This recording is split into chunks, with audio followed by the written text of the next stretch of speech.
men are allowed to marry for 4 women. And the second one is, how can you prove that Jesus was not crucified? Brother, there's two questions. But are you a Christian? I am. Brother, there's two questions. That why does Islam permit a man to have up to 4 wives? Why does Islam permit a man to have more than one wife? And second question, how can you prove that Jesus Christ, peace be upon him, was not crucified?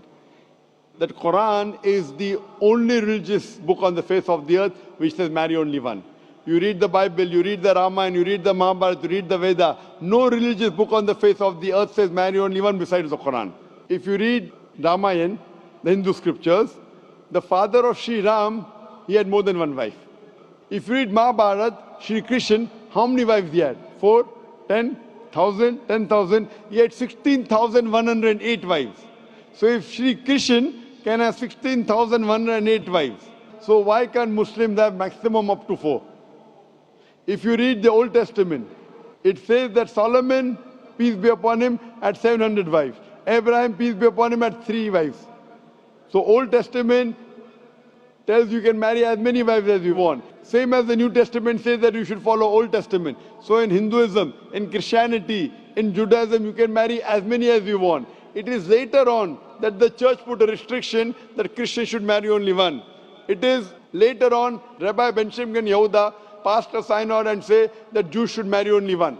Otherwise, previously, they used to marry as many as they wished. It is the Indian penal code in India in 1954 that put a restriction and said under the Hindu Special Marriage Act, the Hindus should marry only one. But the scriptures put no restrictions. Let's analyze what does the Quran say. Quran says in Surah Nisa chapter 4 verse number 3, marry women of your choice in 2s, 3s or 4s, but if you can't do justice, marry only one. This statement, if you can't do justice, marry only one, is only given in the Quran and no other religious scriptures. Let us analyze why does Quran give permission for the Muslim men to marry more than one woman, maximum 4. The reason is that by nature, male and female are born in equal proportion. But if you ask any pediatrician, he will tell you, the doctor of the children, that the female child is stronger than the male child in fighting germs and diseases. So you have more deaths among the male children as compared to female children. So in pediatric age itself, the females are more than the males. As life goes on, there is death due to wars, due to alcoholism, due to drug addiction, due to accident. In all these cases, more men are dying as compared to females. So today in the world, there are more females as compared to males. In few countries, like India and China, the female population is less than the male population because of female feticide and female infanticide. In India, according to a BBC report, every day more than 1,000 fetuses are being aborted after they are identified as females. If you multiply this figure by 365, you get a total of more than 1 million fetuses are being aborted every year in India after they are identified that they are females. According to the Tamil Nadu government hospital report, out of 10 females born alive, 4 are put to death. If you stop this evil practice of female feticide and female infanticide in India, even in India, the female population will become more than the male population.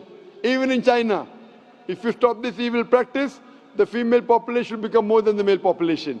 Today, if you analyze, in USA alone, there are 4.7 million females more than males. In UK alone, there are 1.2 million females more than males. In Germany alone, there are 1.6 million females more than males. In Russia alone, there are 10.6 million females more than males. And God alone knows that how many females are more than males throughout the world. If I agree with you that one man should only marry one woman, and suppose your sister happens to live in America, or suppose my sister happens to live in USA, and the market is saturated, every man has found a wife for himself, yet there will be 4.7 million females who will not find life partner. And if your sister happens to be one of them, or if my sister happens to be one of the 4.7 million females who have not found a life partner for themselves, the only option for them is that she either marries a man who already has a wife or becomes public property. Public property, such a harsh word. It is the most sophisticated word I can use. I cannot use a better word. You know, in America, today the statistics tell us, on average, a man has 8 different sexual partners before he settles down with one. Having mistresses in USA is very common. 5, 10, 20, 30, no problem. Having more than one legal wife, it doesn't go down their throat. When a woman is a mistress, she doesn't get her rights. She is dishonored. She is not treated well. In Islam, when a woman becomes the second wife, she gets her honor, she gets her right, she's treated well. Any modest woman, if you ask her, that would you prefer being a second wife of a man who is already married or become public property, they would opt for the first. So Islam has given permission for some men to have more than one wife to protect the modesty of the woman.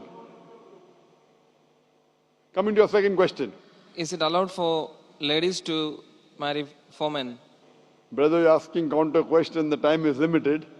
You asked 2 questions, now you're asking a 3rd question. Are you convinced with the first answer? I'm convinced with the first one. MashaAllah, so you're convinced, okay.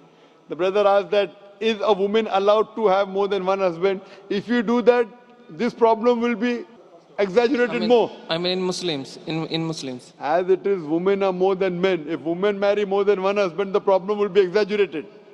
Point number 1. Point number 2, if a man has more than one wife and if the child is born, you can easily identify who is the father, who is the mother. If a woman has more than one husband and if the child is born... But DNA is still allowed. Brother, let me finish the answer, na? You asked the question, was I interfering? Was I interrupting? Yes or no? No. No. So why are you interrupting? After I finish, you can ask, na? I'm a medical doctor. Are you a medical doctor? No. I'm a medical doctor. I know about DNA testing. I'll come to it. Once, if a woman has more than one husband, 2 husbands, and if a child is born, and if he goes to admit in the school, and if the question, who's your father, she'll have to give 2 names. You're talking about DNA testing. I know about it. DNA testing is recent. Was DNA testing there 50 years back? Was it there? No. It's a new recent discovery, yet it's not 100%. Even if I agree it's 100%, it is now, it wasn't there before. Islam is there since time immemorial. And this is not the only reason. Even if I agree tomorrow it becomes 100% perfect, this is not the only reason. Today science tells us that man is more polygamous in nature as compared to the female. Today science tells us that during menstrual cycle, the female undergoes certain psychological changes. It's not possible for her to do the role of multiple wives. But a man doesn't undergo these changes. It's possible for him to do a role of multiple husbands.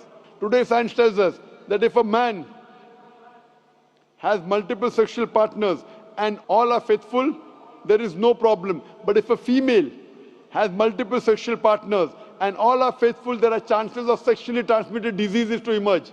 And that disease will go back to the male partner. So medically, it is not acceptable that a female has multiple partners, but medically and scientifically, it's acceptable that a male can have multiple partners.